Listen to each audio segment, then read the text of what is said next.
بسم اللہ الرحمن الرحیم۔ السلام علیکم ناظرین، جو واقعات جادوگروں کے حوالے سے اور موسیٰ علیہ السلام کے حوالے سے تھا قرآن مجید میں، اس کو بیان کیا گیا ہے، تو اس سے بعض دفعہ یہ تاثر پیدا ہوتا ہے کہ موسیٰ علیہ السلام جادوگروں سے ڈر گئے تھے یا جادوگروں کے سحر سے جادو سے ڈر گئے تھے۔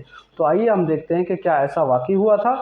تو قرآن مجید میں آیا ہے فَأَوْجَسَ فِي نَفْسِهِ خِیفَةً موسیٰ، اس وقت موسیٰ علیہ السلام نے اپنے دل میں خوف محسوس کیا۔ سورہ طٰہٰ کی آیت نمبر 67 ہے۔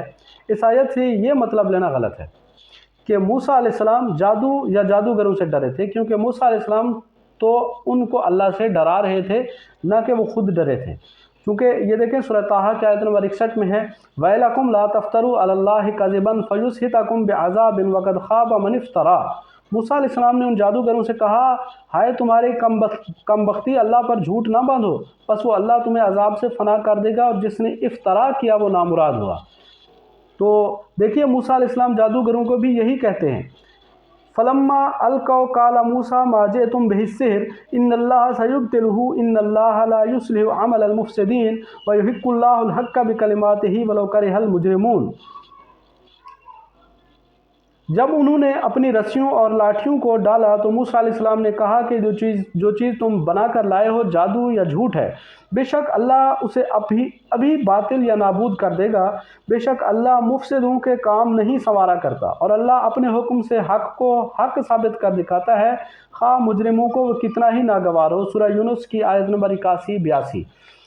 جیسا کہ سورۃ الشعراء 152 اور 153 میں بھی موجود ہے کہ لوگ نبی علیہ السلام کو جادو زدہ کہتے تھے، تو ان کے بارے میں اللہ نے کیا فرمایا ہے الذین یفسدون فی الارض ولا یصلحون، وہ لوگ جو زمین میں فساد کرتے ہیں اور اصلاح نہیں کرتے۔ قالوا انما انت من المسحرین، اللہ کے نبی کو کہنے لگے کہ تم جادو زدہ ہو۔ اسی طرح جب اللہ محمد مصطفیٰ صلی اللہ علیہ وسلم کے بارے میں بھی ان کے اس بات کو رد کر رہا ہے، تو موسیٰ علیہ السلام پر بھی یہی ہے کہ ان کے اوپر بھی کوئی جادو نہیں ہوا تھا، وہ بھی بالکل نہیں ڈرے تھے، ان کے اوپر بھی کوئی سحر کا اثر نہیں ہوا تھا۔ تو غور کیجئے کہ جب اللہ ایک رسول کے ہاتھوں بھی لکڑی سے سانپ بنائے اور جادوگر بھی اپنے کرتب سے لاٹھیوں اور رسیوں سے سانپ بنائے، تو بتلائیے نعوذ باللہ اللہ اور جادوگر میں کیا فرق رہا؟ جب اللہ رسول کے ہاتھوں اپنے حکم سے لاٹھی سے سانپ بنائے اور بے اذن اللہ یہ کام جادوگر بھی کرے، تو بتلائیے کہ نعوذ باللہ رسول اور جادوگر میں کیا فرق رہا؟ تو ایسا تو کوئی فرق نہیں ہوتا پھر۔ حالانکہ معجزہ حق ہے اور جادو باطل ہے۔ جو کام معجزے سے ہوا اور وہی کام جادو سے بھی ہو جائے، تو بتلائیے کہ حق اور باطل میں فرق کیا رہا؟ اگر حق یعنی معجزہ میں اثر مانا جائے اور باطل یا جادو میں بھی اثر مانا جائے، تو سچ اور جھوٹ میں کیا فرق رہا؟ تو اب آپ سوچیں کہ موسیٰ علیہ السلام نے جادوگروں کے کرتب سے دل میں کس بات کا اندیشہ محسوس کیا تھا؟ اللہ تعالیٰ فرماتے ہیں سورہ طٰہٰ کی آیت نمبر 60 ہے قُلْنَا لَا تَخَفْ إِنَّكَ أَنْتَ الْأَعْلَىٰ، ہم نے کہا خوف نہ کرو، بلا شبہ تم ہی غالب ہو۔ موسیٰ علیہ السلام کے دل میں یہ اندیشہ تھا کہ ایسا نہ ہو کہ لوگ دھوکہ میں آ کر حق اور باطل میں تمیز نہ کر سکیں۔ معلوم ہوتا ہے کہ جو ہی حضرت موسیٰ علیہ السلام کی زبان سے پھینکو کا لفظ جادوگروں نے لفظ نکلا، تو جادوگروں نے یک بارگی اپنی لاٹھیاں اور رسیاں ان کی طرف پھینک دی، اور اچانک ان کو یہ نظر آیا کہ سینکڑوں سانپ دوڑتے ہوئے ان کی طرف چلے آ رہے ہیں۔ اس منظر سے فوری طور پر موسیٰ علیہ السلام نے ایک دہشت اپنے اندر محسوس کی ہو تو یہ کوئی عجیب بات نہیں ہے۔ انسان بہرحال انسان ہی ہوتا ہے، خواہ پیغمبر ہی کیوں نہ ہو۔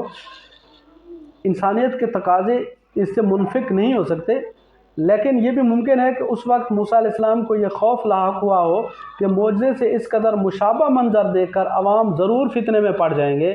یہ ضرور ہے کہ موسیٰ علیہ السلام کو یہ اندیشہ ہوا ہو کہ شاید وہ اس بات کو سچ سمجھ کے فتنے میں نہ پڑ جائیں۔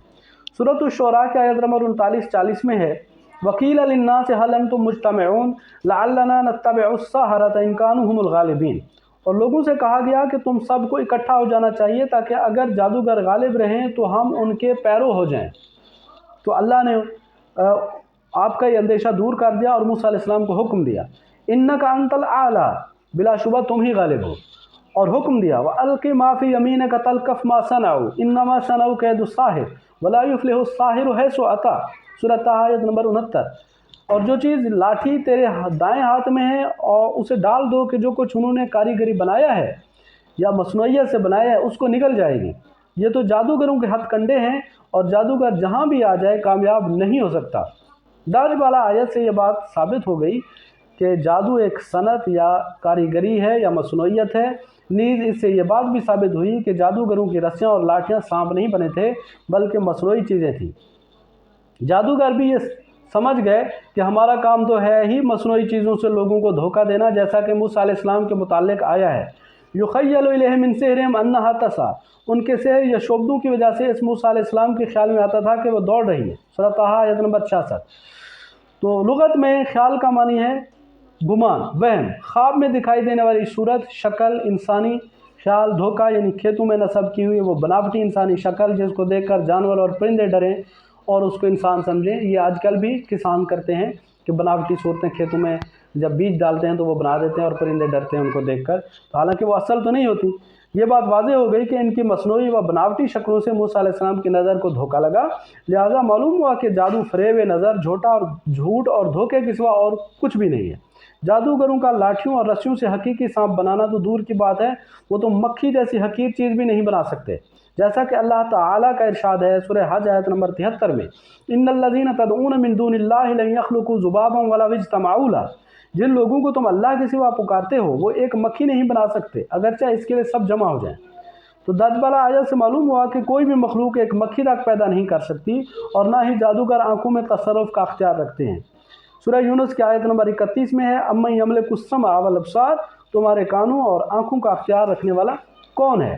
تو واضح ہوا کہ موسیٰ علیہ السلام کی لاٹھی سے اللہ نے جو سانپ بنایا تھا، اللہ نے سانپ بنایا تھا نہ کہ موسیٰ علیہ السلام نے، اور جادوگروں نے اپنے کرتب و ہتھ کنڈوں سے مصنوعی چیزیں بنائی تھیں جن سے لوگ دھوکہ کھا گئے، اور موسیٰ علیہ السلام کو اندیشہ ہوا کہ لوگ حق و باطل میں تمیز نہ کر سکیں گے، تو آپ کو اللہ نے تسلی دی اور اللہ کے بنائے ہوئے حقیقی سانپ نے جادوگروں کی مصنوعی چیزیں نگل لیں۔ تو جادوگر فوراً اللہ کے سامنے سجدے میں گر گئے اور اعلان کیا کہ ہم موسیٰ و ہارون کے رب پر ایمان لائے۔ تو جادوگر سمجھ گئے کہ انسان مصنوعی چیز تو بنا سکتا ہے لیکن حقیقی جاندار چیز پیدا کرنے والا فقط اللہ ہی ہے، مخلوق میں سے کوئی بھی یہ کام نہیں کر سکتا۔ یہی غلبہ تھا جو اللہ نے موسیٰ علیہ السلام کو جادوگروں پر دیا۔